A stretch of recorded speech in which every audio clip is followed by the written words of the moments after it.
कबीर दर्शन में हम देवता के संदर्भ में आज अध्ययन करेंगे। तीर्थ के बारे में पढ़े, अब आज देवता। कबीर दर्शन के अंतर्गत देव किसको माने जाते हैं?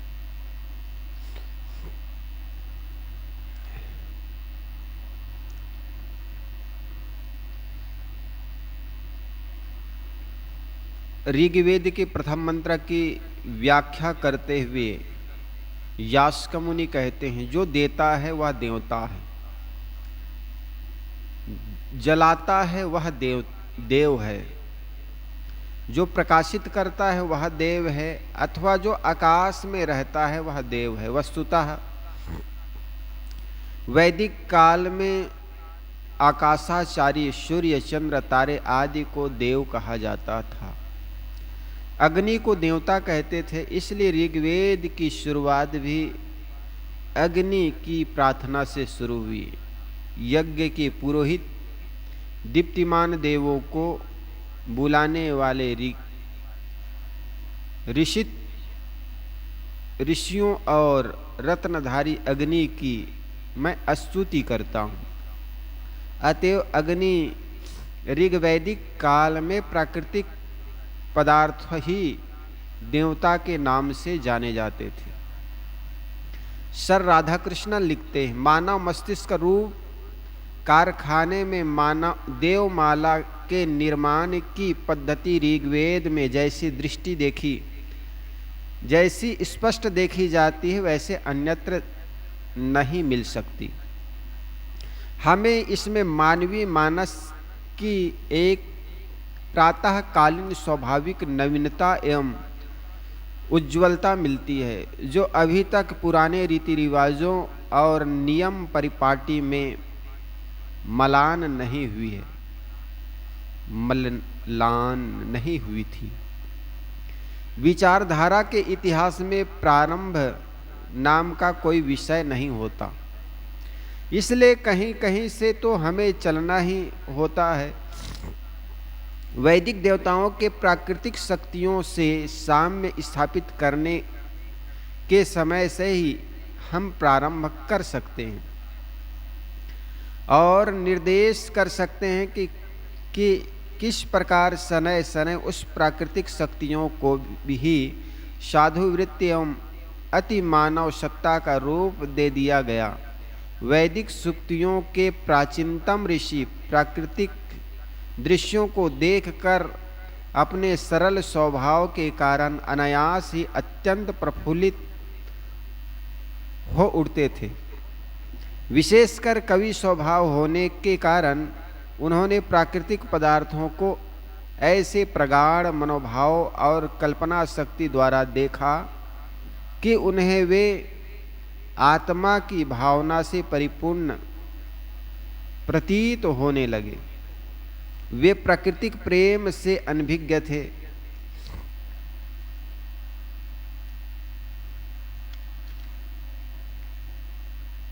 और इसलिए सूर्य एवं सूर्यास्त के भाव, सूर्य उदय और सूर्य अस्त के अद्भुत दृश्यों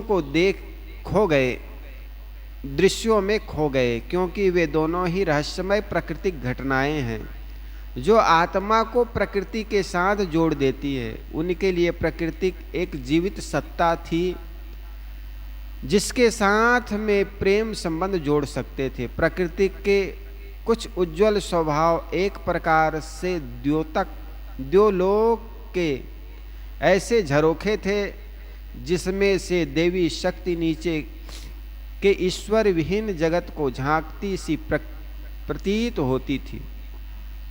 चांद और तारे, अगाध समुद्र और अनंत आकाश, सूर्योदय और रात्रि का आगमन, इन सबको देवी घटना समझा जाने लगे।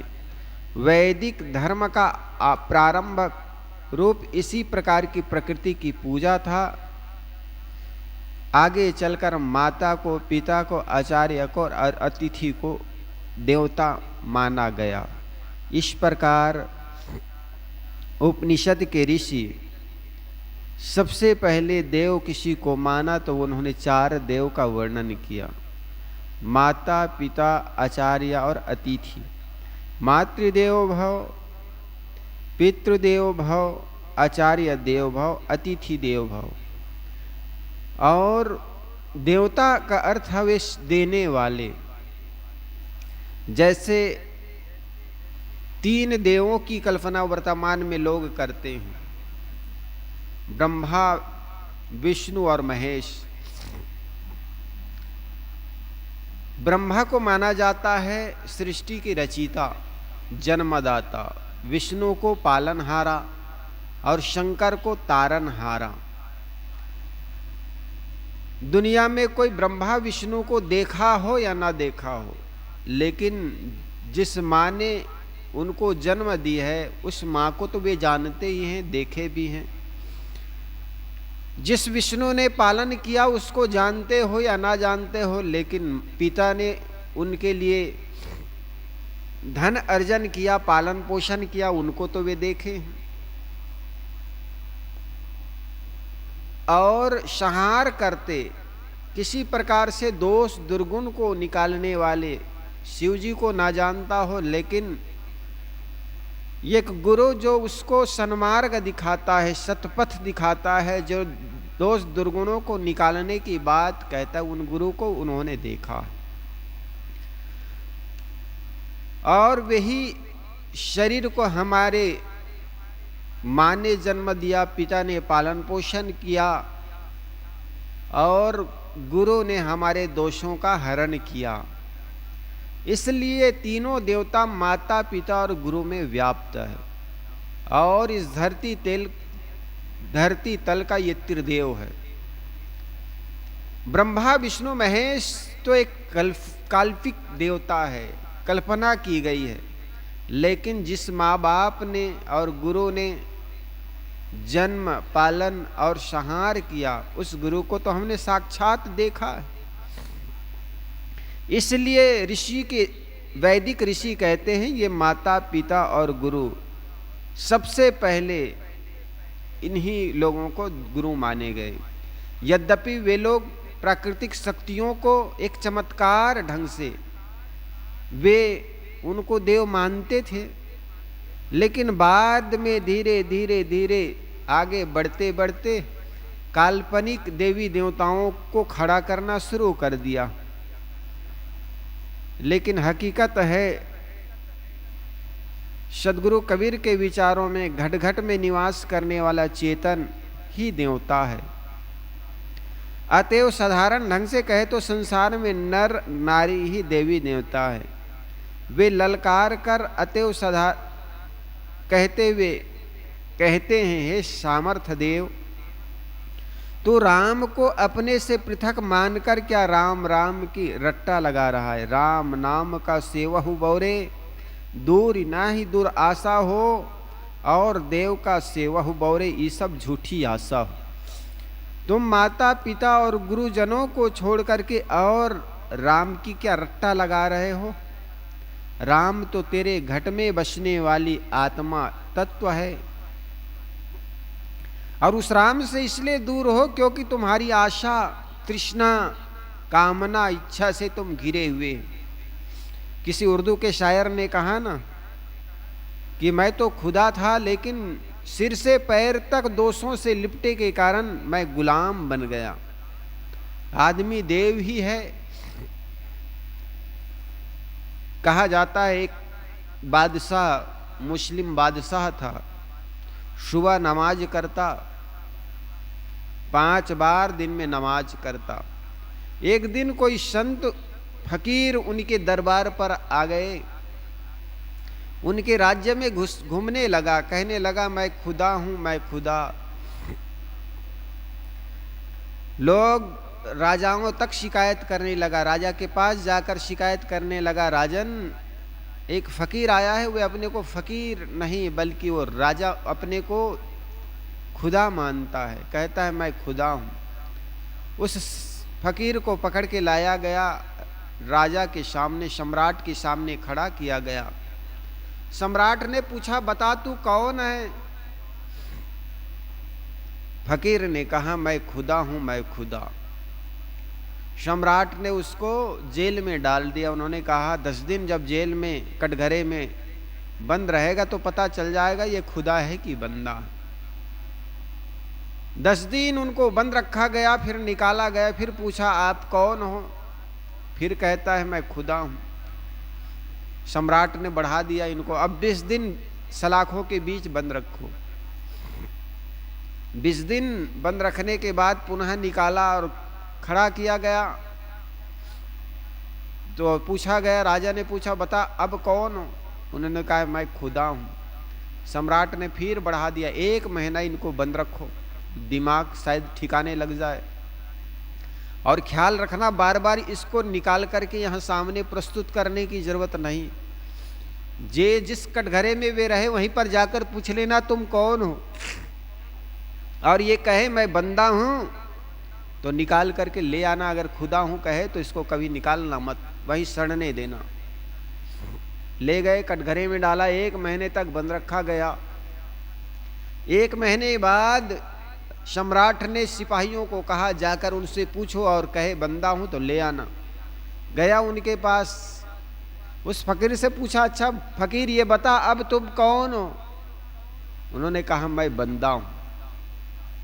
सिपाहियों ने समझा कि अब अपने को बंदा कहने लगा, वो थक गया ये कटघरे में रहते रहते। अब सरकार का कहना मान लिया, ये बंदा कह रहा है, निकाल के लाया और सम्राट के पास खड़ा किया। सम्राट ने पूछा अच्छा बता फकीर तुम कौन हो? उस फकीर ने कहा सरकार मैं खुदा हूं, मैं खुदा। सम्राट ने सिपाहियों को गुस्सा में आकर कहा मैंने कहा था ना जब अपने को बंदा कहने लगे तब निकाल करके यहाँ ना लाना, ये तो अभी भी अपने को खुदा कह रहा है। उनके सिपाहियों ने कहा सरकार ये बड़ा अजीब आदमी है, जब ये कटघरे में था, जेल में था, अपने को बंदा मान रहा था, लेकिन यहाँ पर जब खोल के ले आए हैं तो अपने को खुदा कह रहा है। जरूर कोई रहस्य है इनकी बातों में। सम्राट ने पूछा बता तुम्हारी इन बातों में क्या रहस्य है? जब तुम कटघरे में रहते अपने को बंदा कहते हो, कटघरे से बाहर निकाल लेता है तुम अपने को खुदा कहते हो। फकीर ने कहा कि सरकार बात बिल्कुल सीधी है, जब तुम अपने कटघरे में रखते हो तो मैं आपका बंदा होता हूँ, लेकिन कटघरे से बाहर निकाल करके मुझे स्वतंत्र इस जगह पर ला करके पूछते हो तो मैं खुदा हो जाता हूँ। जब जब इंसान किसी प्रकार के बंधन में है तब तब वो बंदा है, किसी से बंधा हुआ है, किसी के गुलाम है, और लेकिन जब बंधन टूट गया वो खुदा ही है। तो कुल मिलाकर उर्दू के शायर ने कहा मैं सिर से पैर तक इच्छाओं से लिपटे होने के कारण मैं बंदा हो गया। और निश्चित मानिए हर इंसान में खुदा होने की ताकत है, भगवान होने की ताकत है, वही है ही, लेकिन अपने दोषों के कारण वो बंदा हो जाता है, गुलाम हो जाता है। सदगुरु कबीर तो कहते हैं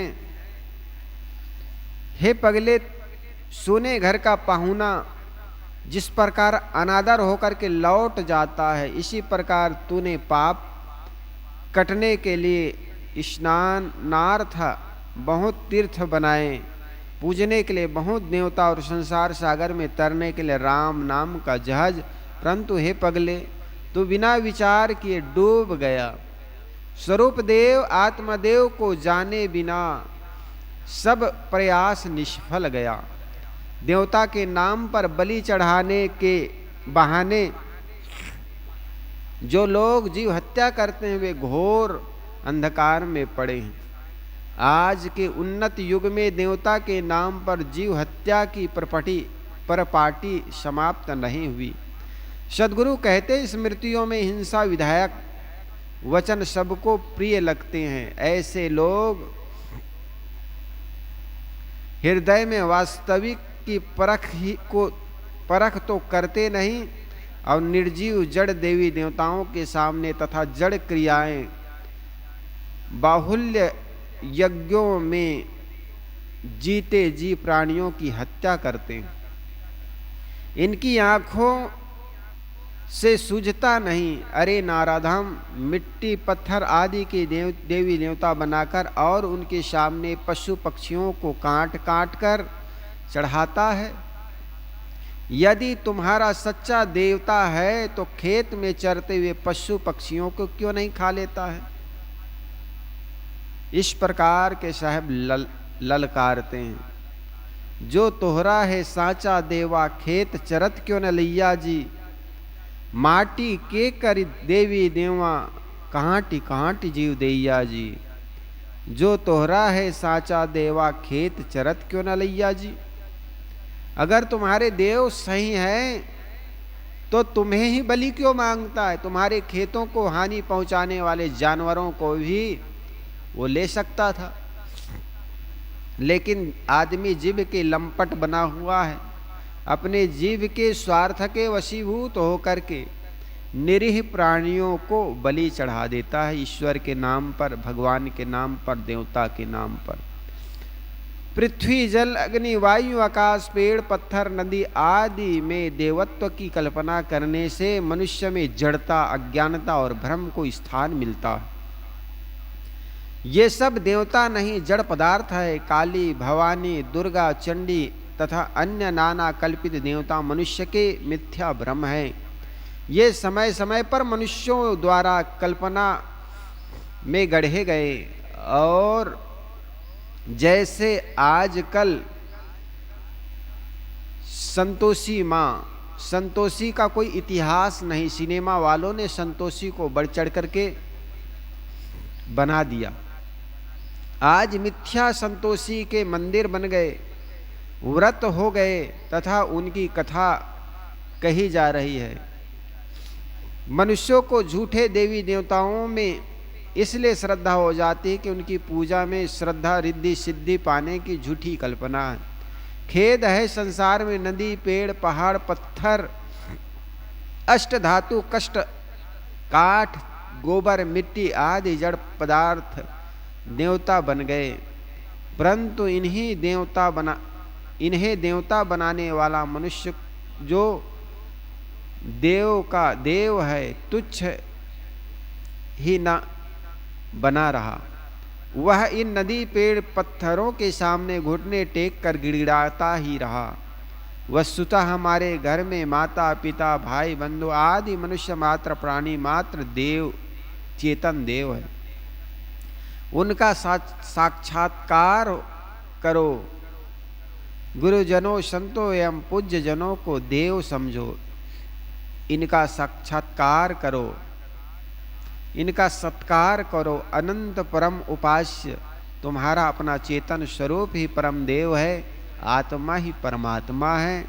इस प्रकार सद्गुरु कबीर के दर्शन में प्राणी मात्र को देव कहा। इसलिए साहब ने कहा, घट घट में वही साईं बसत है, कटुक वचन मत बोल रे। धन जोवन का गर्व न कीजिए, झूठे पचरंग चोल रे। धन के अहंकार में, विद्या के अहंकार में, पद के अहंकार में आदमी कटु कठोर शब्द बोल जाते हैं। साहब कहते हैं प्राणी मात्र में भगवान का दर्शन करो। यही बात गोस्वामी तुलसीदास जी महाराज ने भी बात कही कि करहु प्रणाम जोर जुग वाणी, सिया राम मैं सब जग जानी।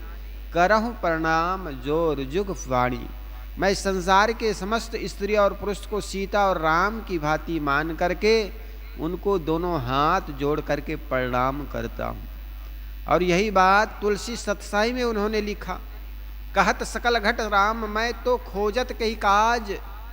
तुलसी यह कुमति सुनत उर आवत अतिलाज। लेकिन हमने केवल गोस्वामी जी की सरल भक्ति की जो बात है उन्होंने पूजने के लिए जो बताया, जिसके राम सुंदर नयन वाले, कर कमल वाले, पद कमल वाले, ऐसे भगवान की पूजा करने के बात कही, उनको तो हमने सहज स्वीकार कर लिया। लेकिन अपने स्वरूप की ओर लौटने की बात उन्होंने जो कही, स्वस्वरूपे जैसे ऋषियों ने कहा स्वस्वरूपेन अनुसंधानेन भक्ति, अपने स्वरूप का अनुसंधान करना ही भक्ति है। इस बात को हमने ध्यान नहीं दिया। बाहर के देवी देवता खोजने के लिए हमने अपने बुद्धि को ताक में रख दिए। साहब कहते हैं आपका देव जिस प्रकार तिल में तेल बसता है, पत्थर में आग होती है, इसी प्रकार तुम्हारे साईं, तुम्हारे परमात्मा तुम्हारे अंदर है। इसलिए बाहर खोजने की जरूरत नहीं, अपने में लौटना होगा। और यही सद्गुरु कबीर दर्शन का संदेश है।